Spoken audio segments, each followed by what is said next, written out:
പോയി വരാട്ടാ.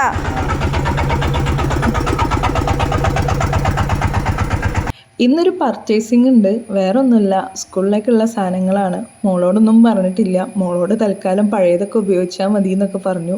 ആൾക്കൊരു സർപ്രൈസ് കൊടുക്കാമെന്ന് വിചാരിച്ചിട്ട് ആളെയും കൂട്ടാണ്ടാണ് പോണത്. പിന്നെ കുട്ടികളെയും കൊണ്ട് പുറത്തു പോയാലുള്ള അവസ്ഥ അറിയാമല്ലോ. അവിടെ പോയി കഴിഞ്ഞാൽ ആവശ്യത്തിനേക്കാളും കൂടുതൽ അനാവശ്യമായിട്ടുള്ള സാധനങ്ങളായിരിക്കും വേണ്ടി വരിക. പിന്നെ നമ്മൾ ഉദ്ദേശിക്കുന്ന ബഡ്ജറ്റിലൊന്നും കാര്യങ്ങൾ ഒതുങ്ങൂല. അങ്ങനെ ഞാൻ ഷോപ്പിലെത്തി നോക്കിയപ്പം നിറയെ കളക്ഷൻസ് ഉണ്ട്. സ്കൂളിലേക്ക് വേണ്ട A to Z കാര്യങ്ങൾ അവിടെ തന്നെ ഉണ്ട്. ലിസ്റ്റ് ഇട്ട് പോയതുകൊണ്ട് പിന്നെ അധികം കൺഫ്യൂഷൻ ഇല്ല. ലിസ്റ്റിലുള്ള സാധനങ്ങൾ മാത്രം വാങ്ങിയിട്ട് തിരിച്ചു പോന്നു.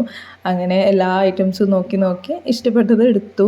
പിന്നെ അവിടുത്തെ സാധനങ്ങൾ പലതും കണ്ടിട്ട് നൊസ്റ്റാൾജി അടിച്ച് തിന്നു. എന്നിട്ട് നമുക്ക് ആവശ്യമുള്ള സാധനങ്ങളൊക്കെ എടുത്ത് ഇറങ്ങി. ഇനി നമുക്ക് കുറച്ചുകൂടി ഐറ്റംസ് വാങ്ങണം ഹൈറാക്ക് വേണ്ടിയിട്ട്. അപ്പം അവിടെ നിന്ന് ഒന്നും കൂടി കണ്ണോടിച്ചിട്ട് ഇറങ്ങിയിട്ട് നമ്മൾ നേരെ ഡ്രസ്സിൻ്റെ ഷോപ്പിലേക്ക് പോയി. കുറച്ച് ഇന്നർ വെയേഴ്സും ടവലും ഒക്കെ വാങ്ങാനുണ്ടായിരുന്നു.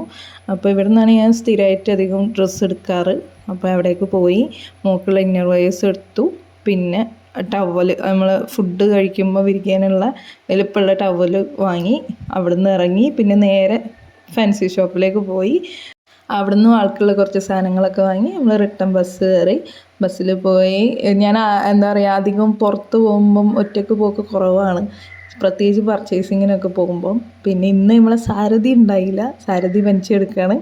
പിന്നെ ഹസ്ബൻഡിന് വയ്യാത്തത് കൊണ്ട് ഞാൻ ഒറ്റയ്ക്ക് പോയാലും എന്താ പറയുക, തിരിച്ചു വരുമ്പോൾ ഞാൻ ഭയങ്കര എക്സൈറ്റഡ് ആയിരുന്നു. കാരണം മോൾ ഇത് കാണുമ്പോൾ എങ്ങനെയായിരിക്കും, കാരണം ആളറിഞ്ഞിട്ടില്ല, ആൾക്ക് സർപ്രൈസാണ്. അപ്പം എങ്ങനെയായിരിക്കും എന്നുള്ളത് ആലോചിച്ചിട്ട് എനിക്കൊരു എക്സൈറ്റ്മെൻ്റ് ഒക്കെ ഉണ്ടായിരുന്നു.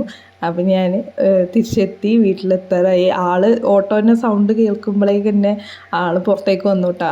ഉമ്മച്ചി വരുമ്പോൾ എനിക്ക് മിഠായി വാങ്ങണേ, എനിക്ക് കളിപ്പാട്ടം വാങ്ങണേ എന്നൊക്കെ പറഞ്ഞിട്ടാണ് എന്നെ പറഞ്ഞയച്ചത്. പക്ഷേ ഇത്രയും സാധനങ്ങൾ കിട്ടും എന്നുള്ള ആൾ ഒരിക്കലും പ്രതീക്ഷിച്ചില്ല. എന്താണ് എന്തേ ഇതെന്താ അടക്ക് എന്താണ് ഈ കാണ കോലം? ഇടക്ക് ഓ എന്താണ്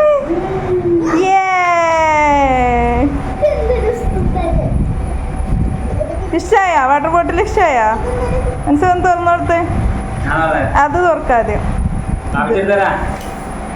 അതും മച്ചിന്റെ കൂടാ. ഇങ്ങോട്ട് നീങ്ങി. അതിപ്പോ തുറക്കണ്ട.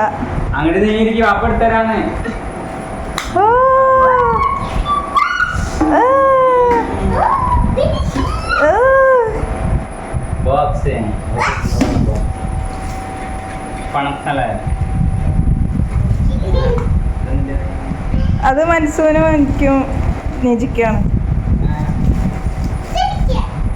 അവിടെ വെക്ക്. പെന്നമ്മക്കാണ്.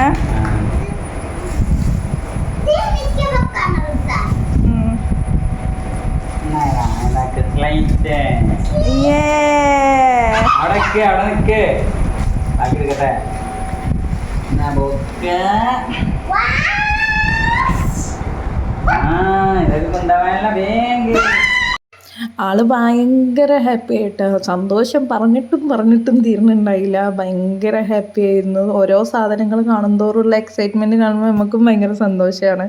അതുകൊണ്ട് ഈ ഒരു ഇത് കിട്ടാൻ വേണ്ടിയിട്ടാണ് ഞാൻ എന്താ പറയുക ഒന്നും പറയാണ്ട് പോയത്. പിന്നെ കൊണ്ടുപോയാലാണെങ്കിൽ ഫുള്ള് കൺഫ്യൂഷൻ അടിച്ചിട്ട് എനിക്കത് വേണം എന്നൊക്കെ പറഞ്ഞിട്ട് ഇങ്ങനെ നിൽക്കും. അപ്പോൾ അതുകൊണ്ടാണ് കൊണ്ടുപോകാണ്ടിരുന്നത്. അപ്പോൾ എന്തായാലും മോളും ഹാപ്പി, ഞങ്ങളും ഹാപ്പി, അടിപൊളിയായി. പിന്നെ ഇങ്ങനത്തെ കാര്യങ്ങളൊക്കെ കാണുമ്പോൾ നമ്മളെ കുട്ടിക്കാലത്തിനെ പറ്റി ചിന്തിക്കൂലേ. നമുക്കൊന്നും ഇത് വർഷാവർഷം ബാഗ് വാങ്ങി തരാനൊന്നും ഉണ്ടായിരുന്നില്ല. ഒരു കൊല്ലം ഉപയോഗിക്കണ ബാഗ് 2-3 കൊല്ലമൊക്കെ ഉപയോഗിക്കുക, അങ്ങനെയൊക്കെ പോയിരുന്ന കാലഘട്ടമായിരുന്നു. ഇപ്പം കുറേ ചേഞ്ച് വന്നു. പിന്നെ സന്തോഷം വരുമ്പോൾ കുറച്ച് മധുരം കഴിക്കാമെന്നില്ലേ, അതുകൊണ്ട് ഞാൻ കുറച്ച് മധുരവും വാങ്ങിയിട്ടുണ്ടായിരുന്നു.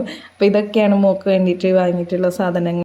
എന്തായാലും ഇന്നത്തെ ദിവസം ഭയങ്കര ഹാപ്പി ആയിരുന്നു. വീഡിയോ ഇഷ്ടപ്പെടുകയാണെങ്കിൽ ലൈക്ക് ചെയ്യുക, ഷെയർ ചെയ്യുക, സബ്സ്ക്രൈബ് ചെയ്യുക, സപ്പോർട്ട് ചെയ്യുക.